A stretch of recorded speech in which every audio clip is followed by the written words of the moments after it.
Hey everybody, welcome back to Gooseberry Homestead. Reba here. So you guys, backyard is looking good. We had a bunch of rainfall and guess what?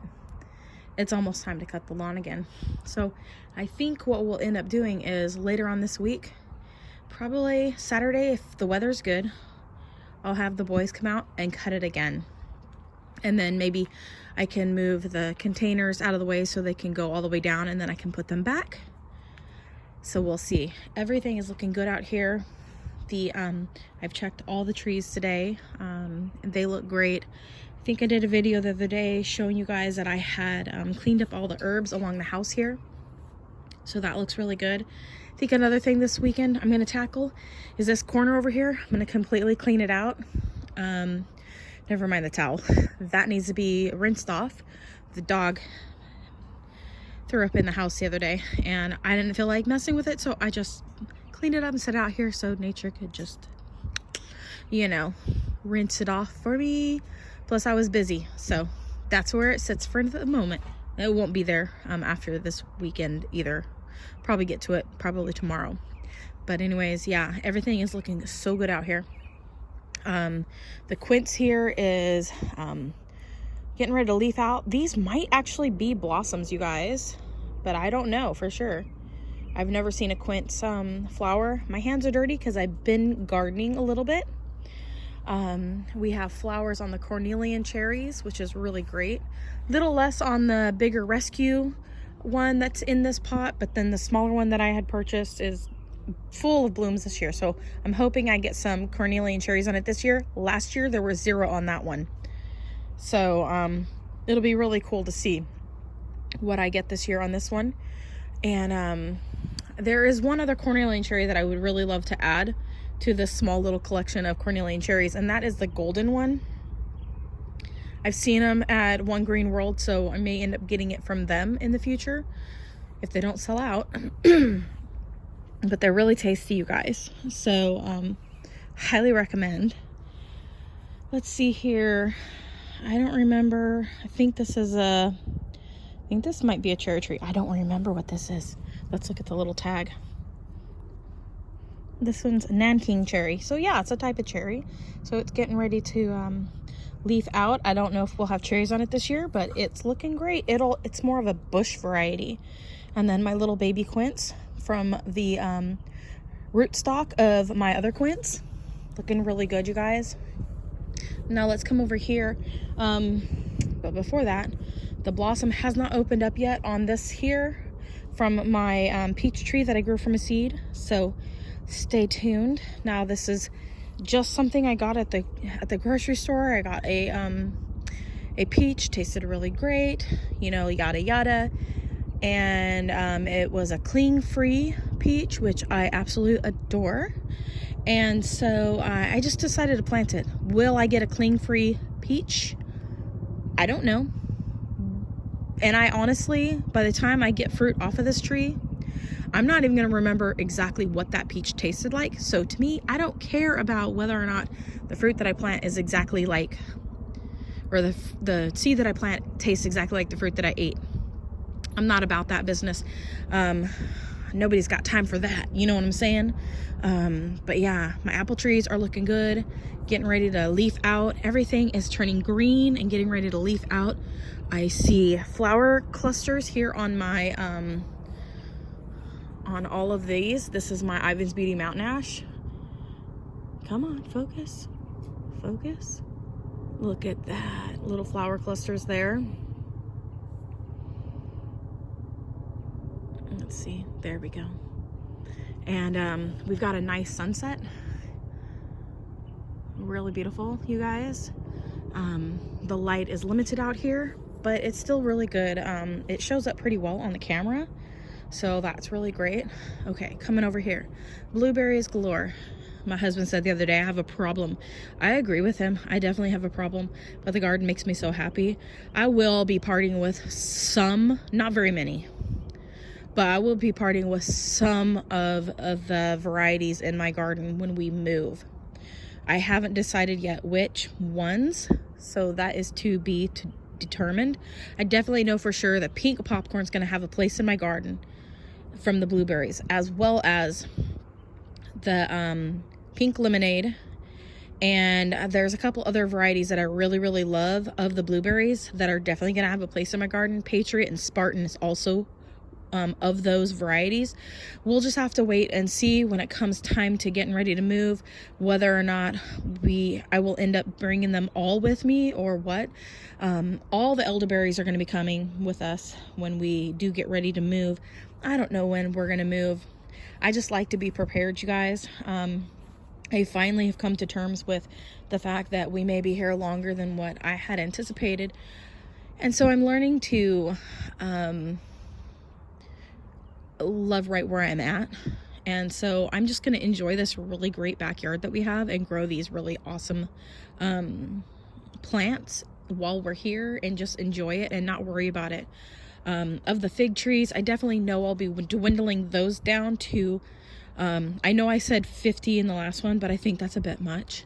I'm thinking at least maybe 25 at the most of fig trees. So we'll just have to wait and see what I end up keeping and what I prefer flavor of. My husband really doesn't care either way for figs, that is. Myself, I love them, so that's why I'm growing them. And once I start making like my preserves and jellies with the all the berries and the fruit from this yard, my husband's probably gonna learn to love and grow to love all these plants that I have collected and have grown, many of which have grown from seed and or from cuttings. So it's gonna be quite the adventure, you guys. Now, I did pick up 3 more blueberries the other day, and can't have too many blueberries. That's my philosophy. I pretty much have the entire greenhouse now circled with blueberries. And my cuttings of the pink lemonades that I had taken last year, I believe, those ones I do believe have rooted. They are still green, you guys. They went through the winter. Their leaves are still green on here. And I'll show you. They're still green. They're still alive. So I think they may have rooted, and that's a really, really great sign. And so I am looking forward to having those still, because the pink lemonade has won a spot in my garden for sure, and it is definitely one that I will be taking with me, or of the varieties that I will be taking with us. So there is that. Now, I picked up another Spartan and another Patriot the other day, and I added one new variety of blueberry this year, and I'm not going to add any more varieties, but this one just looked kind of cool, Blue Jay. So I grabbed that, and so we'll see. You know, Blue Jay, it sounded fun. Blue Jays are always, the robins were having a field day last summer eating the blueberries, so now I have even more blueberries, so they will have a lot to share with the wildlife. Chances are all of the blueberries will go with us when we move, every single one of them.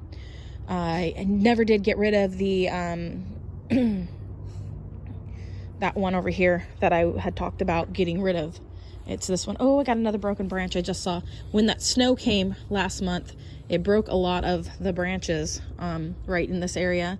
So I need to come and clip that off, and I'll just poke it down in the soil and maybe it'll root.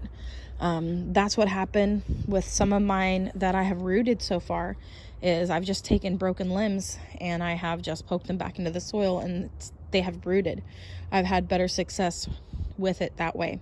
But this one was the blue or sharp blueberry, I'm wanting to say. Let's see here. Blueberry sharp blue. So that's that one there, and I never did get rid of it, so I will have some blueberries on it this year too.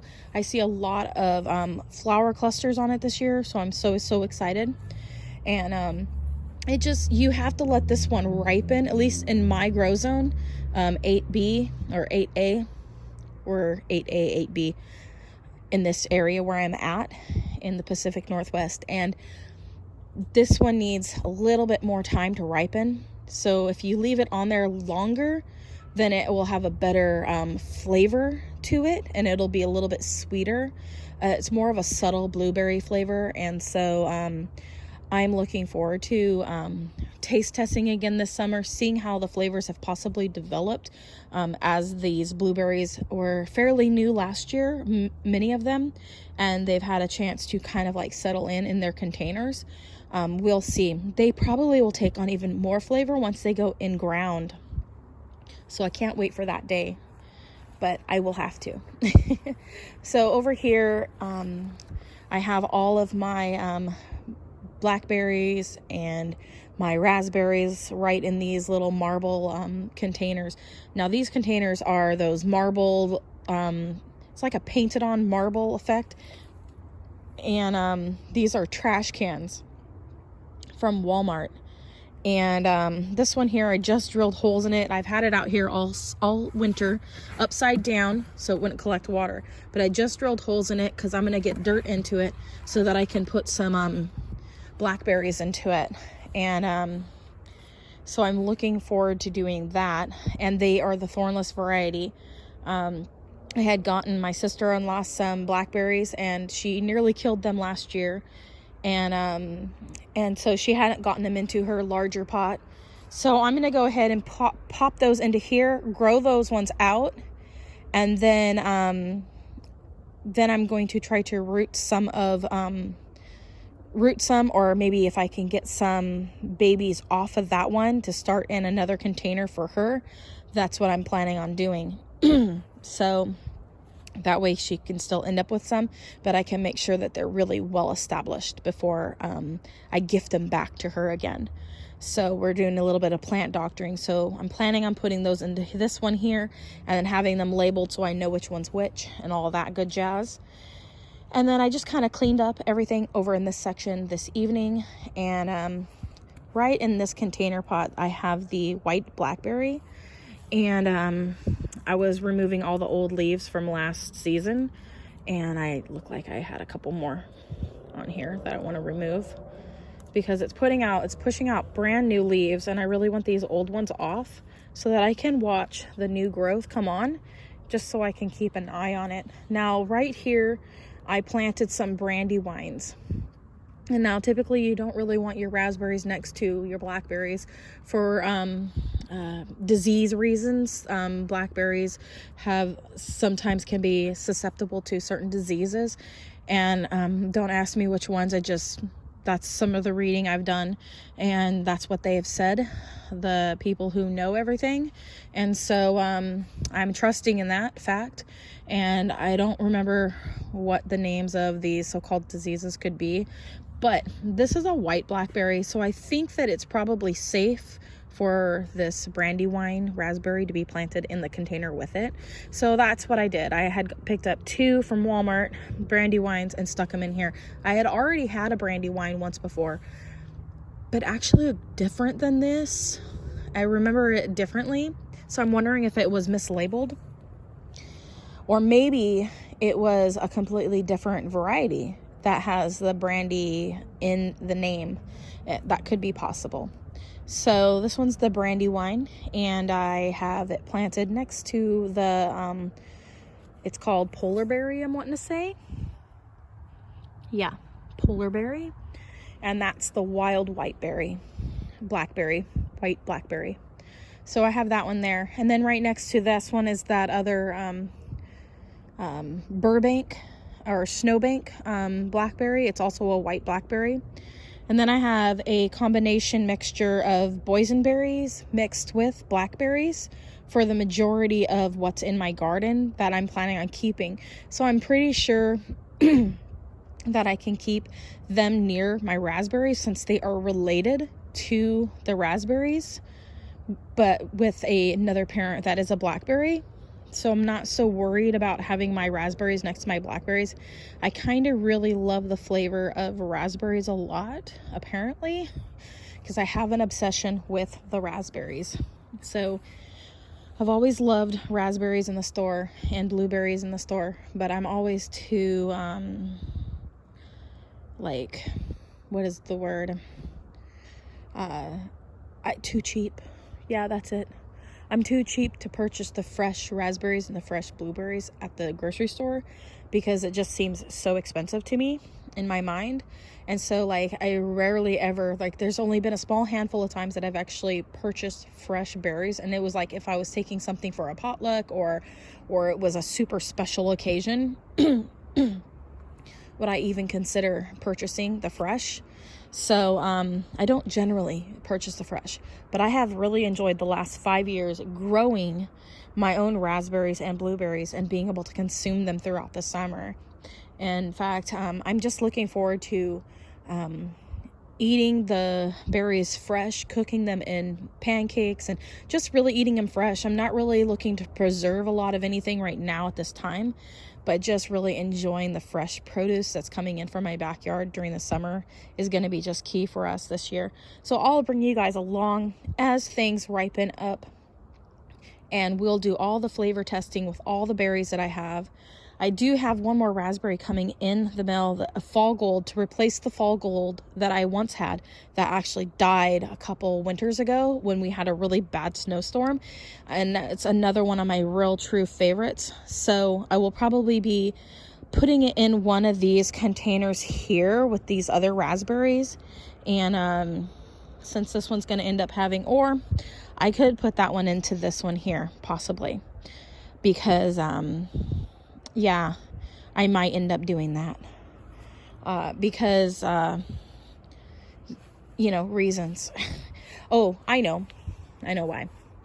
Because these blackberries right here, I'm wanting to just wait and taste them and see how they taste before I get rid of them. I tried to get rid of them, some of them last year. I think I have in here, I don't even have the tag on it anymore, but it was a, not a loganberry. It's that one that everybody really likes. It's not a boysenberry, because that one I think I have down here, which is, yeah, the thornless boysenberry. It is a marionberry. That's it. I have a marionberry planted in this container here, along with a cut leaf, and then some other berries that grew from seed. And so I want to see what they look like and how they taste before I get rid of them. So this pot may end up actually having the other two marionberry baby offspring in it that are thornless in the long run, and I may end up actually just moving these into a different container in order to sell it later and just have it ready to go, because I really don't like the thorns at all on these. And I'm only keeping these two white blackberries that have the thorns on them because they're such a specialty type of blackberry, and being the fact that they're all white. And I don't think we have any thornless varieties of the white blackberries yet. So these will have thornless blackberries in this container, and then I'll put the fall gold into this one here. So I cannot wait to get that, and hopefully it won't die again. It was a very unfortunate thing that happened that winter, and I just didn't have that berry protected properly. I think it was not properly in the soil completely, so it just died. So getting ready to replace it. And then along here I have all my elderberries, and I also came through here. You can see all the little sticks scattered on the ground here. I came through here and I clipped off all the dead portions today on all of the elderberries and got them all ready for spring. And they all have little babies coming up. I believe the one that I had gotten from the nursery, that they gave me, that one of them died. The other one is this one here, and it's really, really small right here, and it's really hard to see it, but I cut off the stick part here, but there it is right there. This is the, I believe, burgundy lace is what it's called, but the other one was something tower, black tower or something like that. So that one didn't make it. And yeah, so I'm really excited for this year to see all the elderberries, see which ones make flowers. And a lot of them are really, like, they really died back quite a bit. and but they're all coming up from the underneath from their root structure a lot, so I should have a lot of growth this year, so I'm really looking forward to that. So there probably won't be, definitely I won't be doing any taste testing on the elderberries on the channel, but we'll be looking at their flowers and we'll be looking at their fruit as they develop. So we'll be doing that. Another plant that I ended up doing a lot of trimming on was this one right here. This is my Ukraine high bush cranberry, and there was quite a bit of dieback on the tips, but I trimmed it all back and got it all cleaned up, and it's looking fabulous, you guys. So that's pretty much it. I am running out of daylight now. The sun has completely set, and so I'm gonna go ahead and get off of here. But you guys, thanks for coming along with me this evening. Comment, like, subscribe, click that bell button as always. Make it a wonderful one. Love what you grow and grow what you love, and God bless. Bye.